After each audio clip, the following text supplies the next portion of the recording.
Croeso i'r Tabernacl. Richard ydw I, a dwi eisiau rhannu rhyw oedfa byr Dydd Sul y Blodau. Felly, croeso.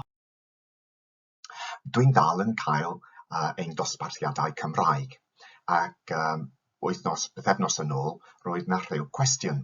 Beth yw eich hoff olygfa?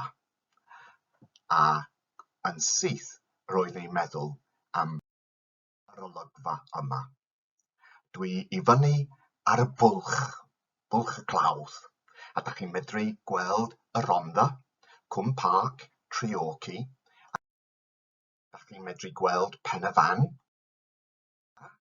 da chi'n medru gweld bedd ein teulu. Hen traddodiad ydi o i ymweld â'r bedd y teulu Dydd Sul y Blodau. Ond, eleni, dydy pobl ddim yn medru mynd i'r bedd. Ond, dyn ni'n medru mynd yn ein meddwl ni. Dyn ni'n medru gweld yn ein meddwl.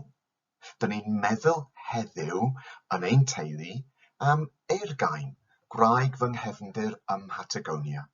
Ac yn arbennig wythnos yma, rwan, dyn ni'n meddwl am fam Felicity.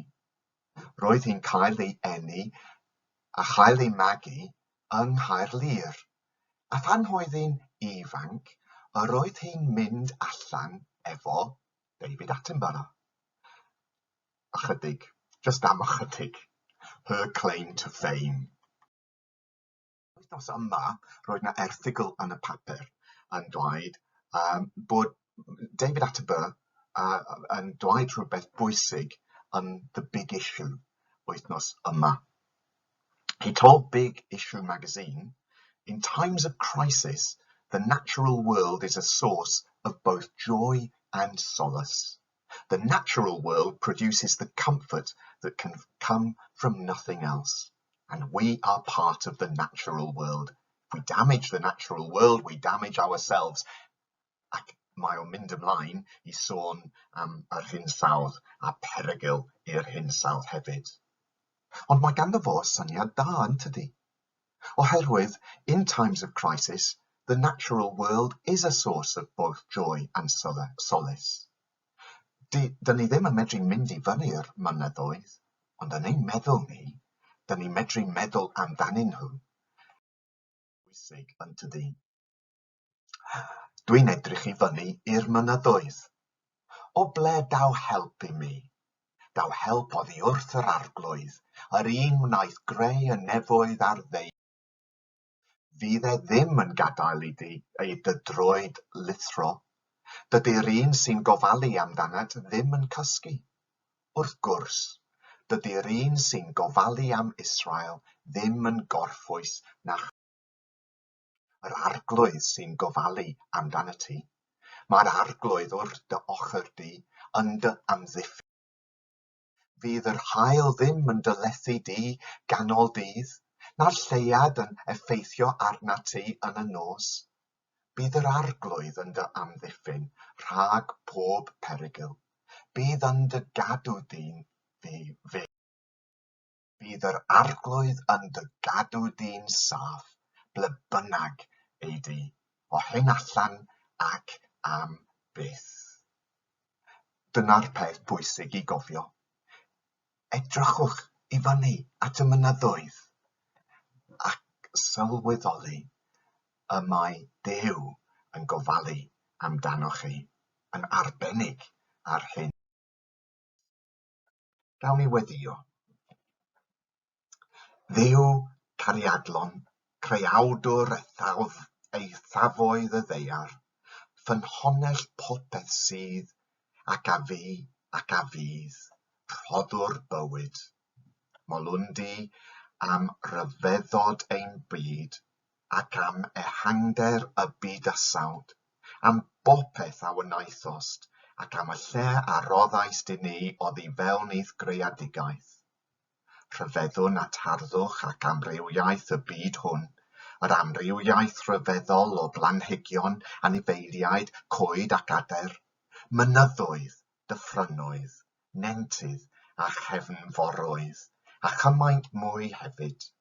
Diolchwn am bopeth sy'n codi'n hysbryd, sy'n ein cyffro i ryfeddu, sy'n dal ein sylw, sy'n cynnal ein diddordeb. Dduw cariadlon, creuawdwr bywyd yn ei holl gyfiawnder, deiwn anmoliant i ti, a chynnig ein haddoliad, a dwyn ein hymateb mewn dathliad llawen.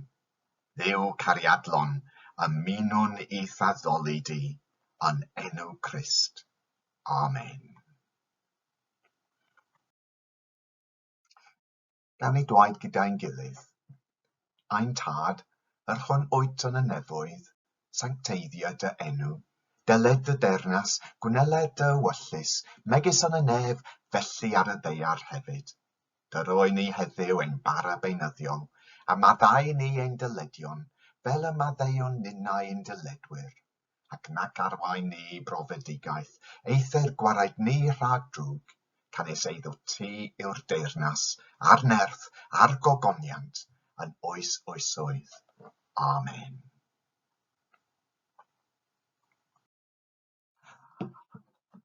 Roeddwn i'n edrych i fyny y bwlch y clawdd ar Google Maps, a mae'n dweud ydych chi'n medru cerdded o Borthgawl i fyny at bwlch y clawdd mewn 6 awr ar chwarter, ond dim rwan. Wel, dwi ddim yn siŵr fydda i yn mynd i fyny unrhyw bryd. Ar Google Maps mae'n dweud Porthcawl, lefel y môr. Bwlch y clawdd, 1450 troedfedd. Waw, dach chi'n cerdded yn bell a dach chi'n cerdded i fyny trwy'r amser hefyd. Felly, waw.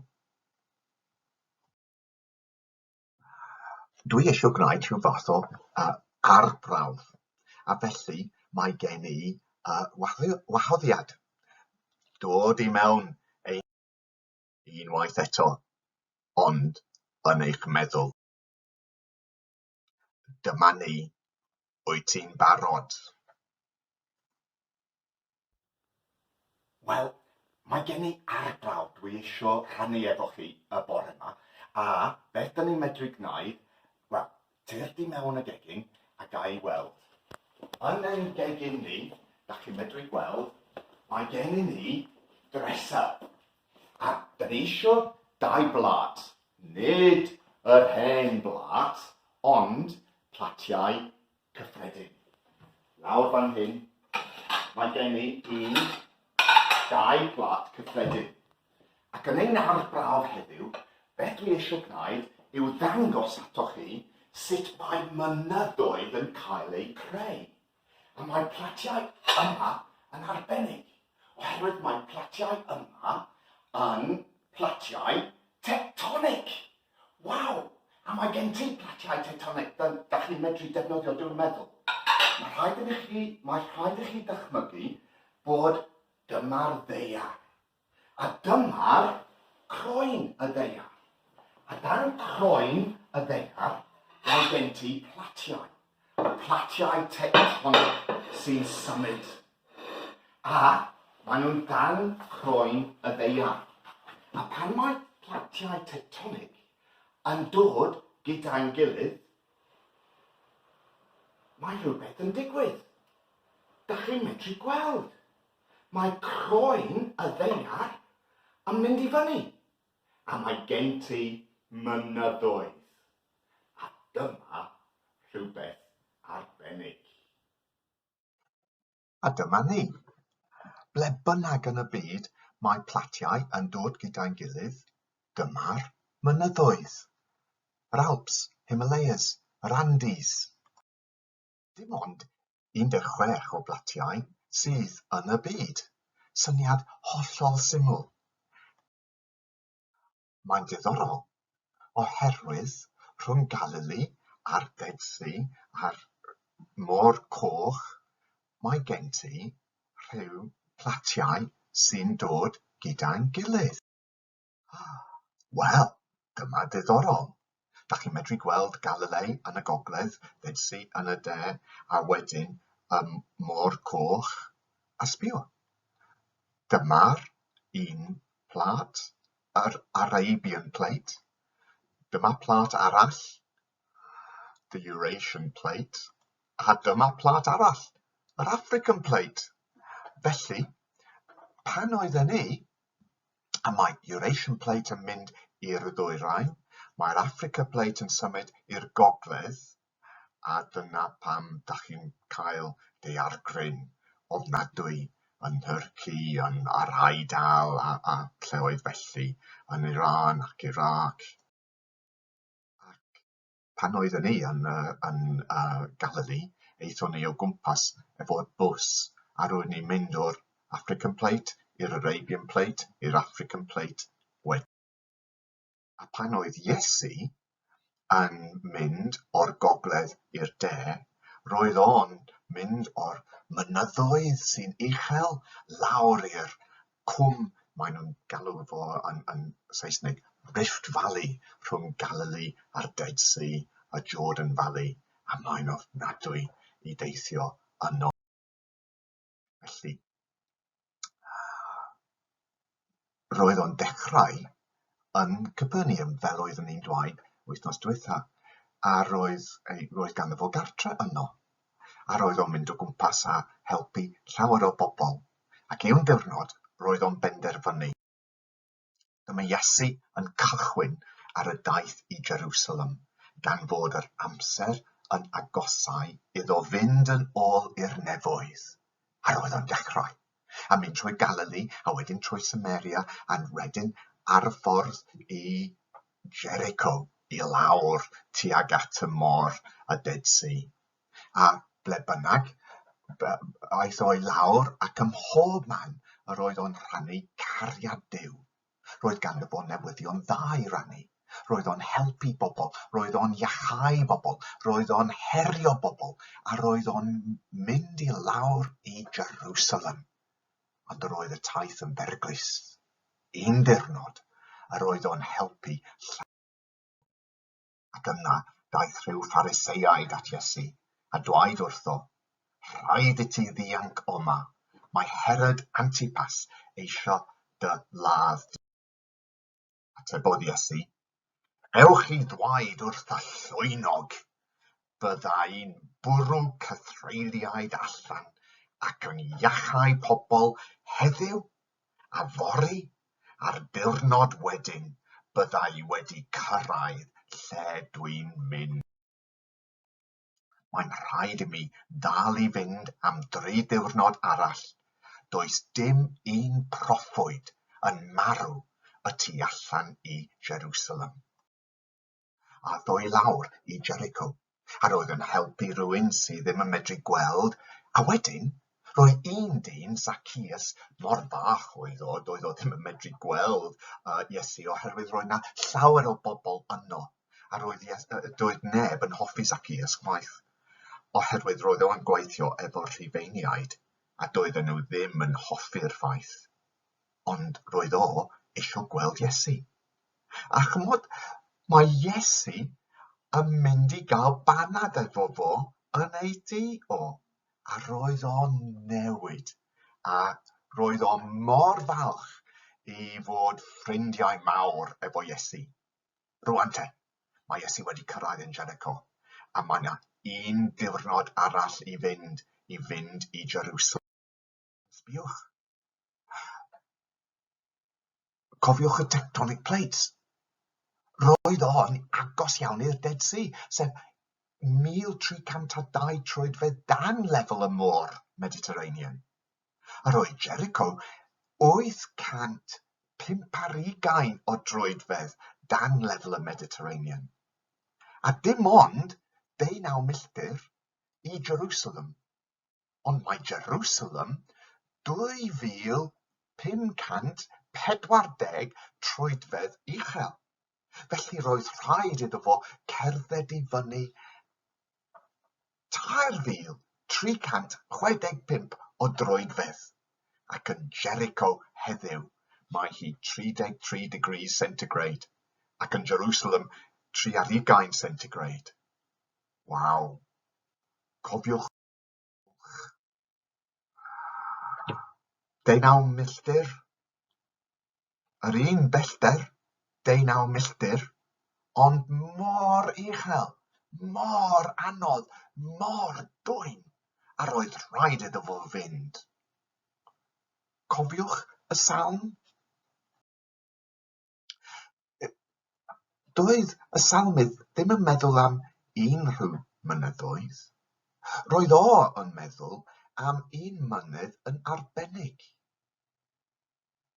Cân yr Yromdaith yw'r teitl y salm yn y Beibl, ac mae Yromdaith yn mynd tuag at y teml yn Jerusalem, a mae teml wedi cael ei adeiladu ar ben y bryn mawr yn Jerusalem. A fel oedd Iesu yn cerdded, roedd o yn mynd ar Orymdaith i Jerusalem. Ac mae'n bosib roedd o'n dweud y salm. Dwi'n edrych i fyny i'r mynyddoedd. O ble daw help i mi? Daw help oddi wrth yr arglwydd, ar un wnaeth greu y nefoedd. O dyma fo yn cyrraedd yn Jerusalem ac yn penderfynu i fynd i mewn y ddinas, nid ar rhyw ceffyl, ond ar ebol. Wel, roedd y pobl yn gweiddi. Mae'r brenin sy'n dod i gynrychioli'r arglwydd wedi fendithio'n fawr. Heddwch yn y nefoedd a chlod i Dduw yn y gori. Ond dyma ryw Phariseiaid oedd yn y dyrfa yn troi at Iesu a dweud, Athro, cerydda dy ddisgyblion am ddweud y fath bethau. Atebodd Iesu, petai nhw'n tewi, byddai'r cerrig yn dechrau gweiddi. Wrth iddyn nhw ddod yn agos at Jerusalem, dyma Iesu yn dechrau crio, wrth weld y ddinas o'i flaen, ac yn weld o'r bell y teml hefyd. Petai ti hyd yn oed heddiw, ond wedi deall beth fyddai'n dod â heddwch parhaol i ti. Ond mae'n rhy hwyr, a dydy heddwch ddim o fewn dy gyrraedd o gwbl. Doedd y teml ddim fel oedd o'n disgwyl. Yr oedd Herod the Great wedi dechrau ail-adeiladu'r teml, a roedden nhw'n dal yn gweithio bron 100 flynyddoedd wedyn. Roedd o rŵan mor fawr. Roedd air ar y waliau. Aeth hi mewn i gwrt y deml a dechrau gyrru allan bawb oedd yn gwerthu yno. Meddai wrthyn nhw, mae'r ysgrifau sanctaidd yn dweud bydd fy nhi i yn cael ei alw yn digweddi, ond â chi wedi troi'r lle yn guddfan i'r ladron.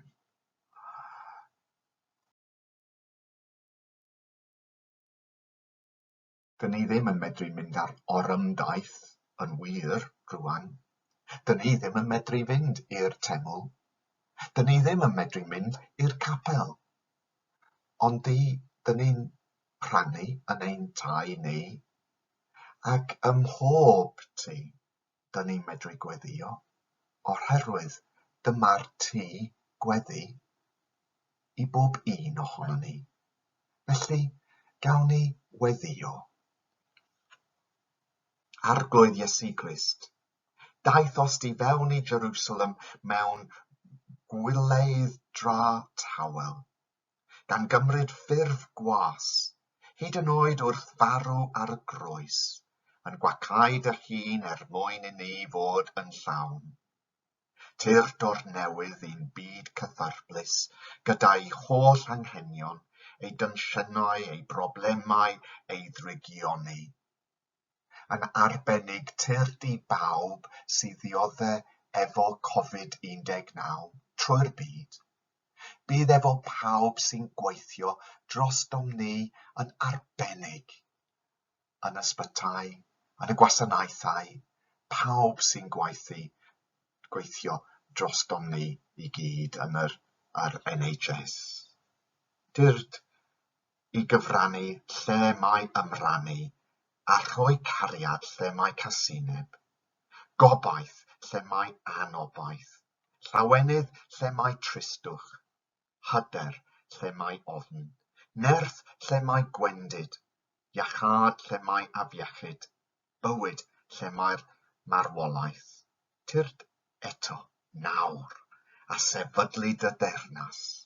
Arglwydd Iesu Grist, ymestyn tuag at dy eglwys ath byd, gwendid ein ffydd, a'r gwrthod gan llawer, gwneler dy ewyllus ar y ddeiar, fel y mae yn y nef.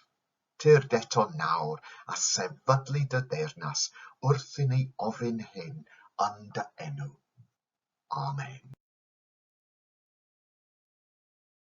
Dwi'n dod yn ôl at David Attenborough. Mewn ffordd, mae'n wir. In times of crisis, the natural world is a source of both joy and solace. The natural world produces the comfort that can come from nothing else. Ond, I fi, dydy o ddim yn ddigon. Ie, mae natur yn bwysig, ond mae gen I broblemau, yn arbennig ar hyn o bryd. Dydy ffydd ddim yn haws. Yn arbennig os dych chi'n adeiladu eich ffydd ar natur, neu am rhyw syniad am Dduw. Mae o'n medru gwneud popeth, mae o'n medru newid popeth, mae o'n caru popeth, mae fo yw'r holl alluog Duw. Fel Cristion, mae ein ffydd ni yn dechrau rhywle arall. Nid efo rhyw syniad am Dduw, ond dyn ni'n dechrau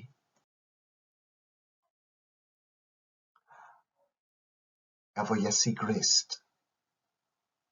A mae o yn agos I ni rhywbeth wahanol. Dyna pam mae wythnos yma mor bwysig. Mae ein ffydd ni yn dechrau efo Iesu Grist. Daeth o i'r byd fel un ohonom ni, I rannu bobeth efo ni. Ein hapusrwydd ac ein tristwch hefyd. Roedd o'n chwerthin, roedd o'n grac, roedd o'n drist, roedd o'n crio. Mae o'n agor I ni Duw sydd efo ni hyd yn oed dyn ni ddim yn sylweddoli'r ffaith. Wythnos yma yw'r wythnos sanctaidd, a dyn ni'n dilyn Iesu yn ein meddyliau ni. Dyn ni'n ei dilyn o i'r croes. Ac ar y croes yr oedd o'n dwaed yn uchel, Eilwi, Eilwi, lama sabachthani, sy'n golygu, fy niw, pam wyt ti wedi troed y gefn arna I. Tase Iesu yn medru meddwl hynny, basen ni'n medru dwaed yr un peth weithiau. Dyn ni'n medru cael amheuaeth weithiau. Ond mae Duw efo ni. A dyn ni'n dilyn yr Iesu trwy'r croes tuag at yr atgyfodiad.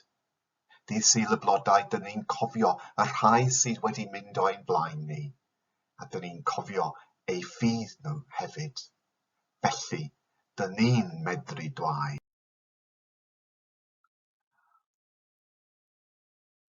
Mae tyrfa enfawr o'n cwmpas ni yn dwaed, mae trystio Duw ydy'r ffordd orau I fyw. Felly, gadewch I ni gael gwared â phopeth sy'n ein dal ni'n ôl, yn arbennig y pechod sy'n denu'n sylw ni mor hawdd. Gadewch I ni fod yn benderfynol o ddal ati, a rhedeg y ras sydd o'n blaenau i'w diwedd. Rhaid I ni hoelio'n sylw ar Iesu. Fe ydy'r pencampwr a'r hyfforddwr sy'n peffaithio ein ffydd ni. Mwyn profi'r llawenydd oedd o'i flaen, dyma fe'n dal ei dir ar y groes, gan wrthod ystyried y cywilydd o wneud hynny. A bellach mae'n eistedd yn y sedd anrhydedd, ar ochr fe I orsedd Duw yn y nefoedd. Meddyliwch, sut wnaeth ddiodde'r holl wrthwynebiad gan bechaduriaid. Newch chi wedyn ddim colli plwc a digaloni. Mae gen I wahoddiad wythnos yma. Dwi wedi gwneud fideo a bydd yna cysyllt ar y wefan www.jesusfortoday.co.uk yr 20 penblwydd ar ôl gwneud rhyw fath o passion play ar strydoedd Cheltenham. A mae o ar YouTube am y tro cyntaf eleni. Ac hefyd ar S4C ar clic nes ymlaen yn yr wythnos, da chi'n medru gweld unwaith eto Gŵr y Gwrthiau. Dwi'n meddwl ffilm gwych ydi o, The Miracle Maker yn Saesnig, ac mae o'n dweud y stori Iesu, a dyn ni'n medru meddwl am Iesu ein hunain hefyd. Ac mae gen I gwahoddiad hefyd I ymuno ni bore dydd y Groglith, I rannu cymun efo ein gilydd, ac yn arbennig dydd Sul nesaf, dydd Sul y Pasg, I ddathlu at gyfodiad Iesu. Oes yna rhywbeth sy'n gallu gwahanu ni oddi wrth gariad y Mesaia? Nag oes, dim byd. Dydy poen ddim yn gallu, na dioddefaint, cael ein herled, newyn na noethni, peryglon na hyd yn oed cael ein lladd. Ond dyn ni'n concro'r cwbl I gyd a mwy am fod y Mesaia wedi'n caru ni. Dwi'n hollol sicr bod dim byd yn gallu'n gwahanu ni oddi wrth ei gariad Dydy marwolaeth ddim yn gallu, na'r un profiad gawn ni mewn bywyd chwaith. Dydy angylion ddim yn gallu, na phwerau ysbrydol drwg. Dim byd yn y presennol, nac yn y dyfodol. Dim byd ym mhellteroedd eitha'r gofod nac yn nyfnderoedd y ddeiar. Na, does dim yn y byd sawd yma creodd Duw yn gallu'n gwahanu ni oddi wrth gariad Duw yn ein harglwydd ni, y Mesaia Iesu. Pob bendith.